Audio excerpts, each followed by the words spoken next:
When did you make Monster Go-Go? Oh, that was 1961.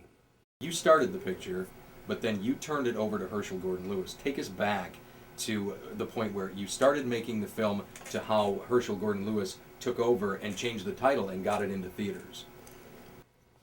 Oh, the picture started out as a serious science fiction effort called Terror at Half Day.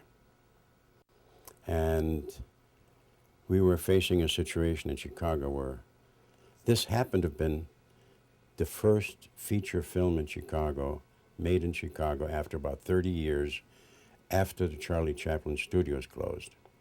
And maybe because of that, I was basically forced to shoot the picture with a union crew, which in the low-budget world just didn't fly, because you can't make a low-budget picture with a union crew, period. And matter of fact, they pushed it to the point where we had to put up almost every bit of cash raised by that time as a deposit for the union. With a union crew, you were limited. And plus the heavy equipment of those days, a 350-pound camera, BNC Mitchell with a blimp, a Houston Fear, 1,200 pounds, 1,500 pounds, and it had to go into the field.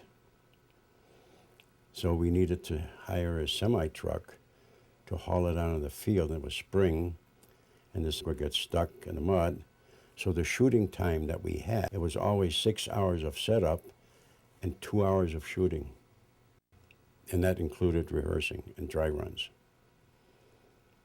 So anyway, we had a good cast. June Travis and Peter Thompson, who came off the series Adventures in Paradise, I think. Well, this could only go on for so long, getting 2 hours of good shooting time a day. So we ran out of money pretty soon. We raised an additional cash. I think it was $25,000 or $30,000. We started out with $35,000, which was given to the union. 30 had to be raised to keep going. By that time, Peter Thompson ran out of time because he was committed to a television series. So he had to leave. Peter Thompson left, and then we were stuck. What do we do now? So I only had one option: raise more money and go non-union. Well, and in those days, by the way, the unions weren't very friendly. In those days, it was a matter, they were very intimidating. They came in with 3 guys, big guys, 6 foot or better, sat down and said, well, this is what we're going to do. That was pretty much the upshot at that time for the first portion of the film. I think we probably got about 50% or more into the can. And then I went to Herschel Lewis. Herschel was an independent producer. He had a little more experience than I had, contacts for crew people, equipment, and so on and so forth. And I hired Herschel to come in as a production manager and cinematographer, and he brought in Bill Johnson and Bill Johnson Equipment in Chicago into the picture. And so we continued shooting and accomplished a lot of firsts in Chicago, because nowhere in movie history, that's for sure, has Michigan and Oak Street ever been blocked off during rush hour for a long time while we were shooting our little picture. Plus I had, because I had good political connections and contacts to the Mayor Daley's office, we got the first police district to cooperate with all their squad cars and cops. We had fire engine department number 1, the water tower in. We had the ladder trucks, all the fire trucks that we needed. We had the civil defense department. So these were all freebies, by the way. I mean, you couldn't do it in a million years again. I think that was a first for Chicago movie history, for sure. So we continued until the time came that I realized that there was no way I could finish it, because our budget was at that time way over. I think we had spent by that time maybe $75,000, $80,000, and we couldn't raise any more. So at one point in time, Herschel had a post-production facility and the experience to do post-production. So we made a deal, because one thing I wanted for sure was to get the picture out in the theaters, And we screened a portion of it to the Allied Theater of Illinois, and they came back with an excellent written report saying that if you finish the picture and do it right, you have a very playable horror picture, and we would book it in as many theaters we have in Illinois. And that's the reason I went to Herschel and I said, go finish it. Well, lo and behold, and I can't remember the exact deal that Herschel and I made, whether I made a distribution deal with him, but later it turned out that Herschel had needed a picture for drive-ins in the South, an extra for a double feature, needed an extra picture. So I don't know, maybe that's what motivated it, or my interest of getting a picture done and giving it to Allied Theaters of Illinois to distribute or to show in theaters. Anyway, Herschel went ahead and kept working. I worked on the post-production and completed the picture, and it wasn't until way later that I found out it was in theaters, but the title had changed to Monster A Go-Go. Initially, I was livid because I didn't like the title. It wasn't what I saw for the future of the picture. That was pretty much the time when I started traveling back and forth to Germany, because at that particular time, I was representing my studio in Hamburg, Germany, and was flying back and forth between Hamburg, California, Chicago, and New York, trying to get major productions into our German studio, and which we did, of course. So you said you had most of the picture done and completed once you turned it over to Herschel. How much footage did Herschel put in the picture to complete it, tie it together, get it into theaters?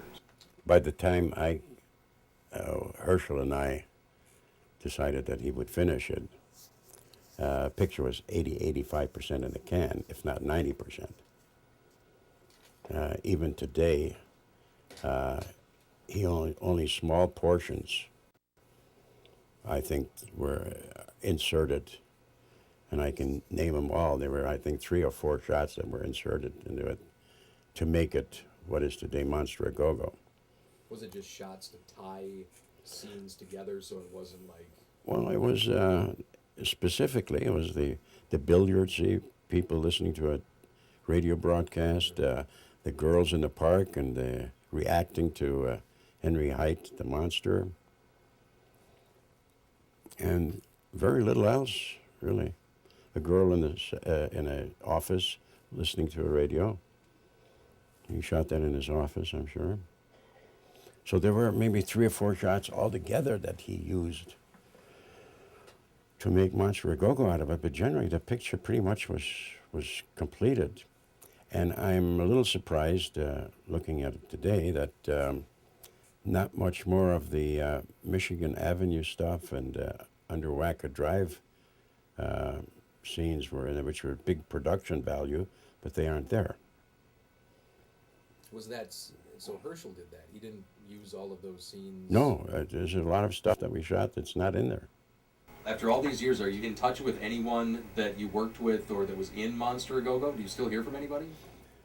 Yes, believe it or not, I did a magazine interview with a writer in California about a month ago who was interested and asked me the same question if I knew anybody that was still around for Monster A Go-Go, and lo and behold, he got in touch with somebody, and it happens to be Laurie Perry, who is now about, I guess, a little younger than myself, who lives in Scottsdale, Arizona, and is the gal that I had a love scene with in the car in 1961. That was a huge surprise, pleasant surprise. We became, again, good friends, and we were talking every week 2 or 3 times on the phone, and she's a spiritual healer now. And actually doesn't really want to be associated with Monster A Go-Go because she's the one that shakes her butt in the YouTube scene, in the trailer that everybody can see now. Very interesting situation. After all these years, what are your personal feelings on Monster A Go-Go? I've always said that I think it's the worst picture ever made. And let's face it, it was never completed, at least by myself. Whatever Herschel did with it, with the footage, maybe we did have a shortage of good footage. Maybe we did have some weaknesses, a lot of weaknesses, and it was my first effort. It was a tough one, especially because of the union problem.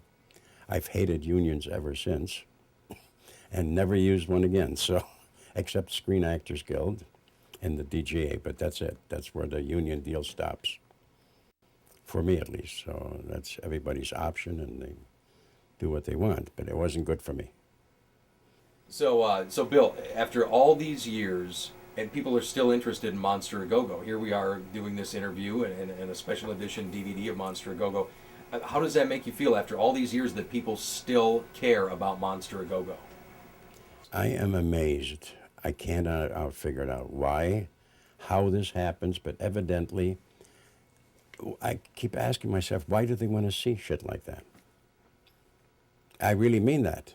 Why do they want to see something that is disjointed, doesn't fit together, has some bad acting in it, and is pieced together where it doesn't make any sense, a narration like Herschel. And again, I've got to tell you, it may have never reached the point it did today, would Herschel not have done anything and made it, just kept it a star at half day. But the idiotic title of Monster A Go-Go surely had something to do with it. So I'm very surprised that it's still got legs. The question is, I ask is why me?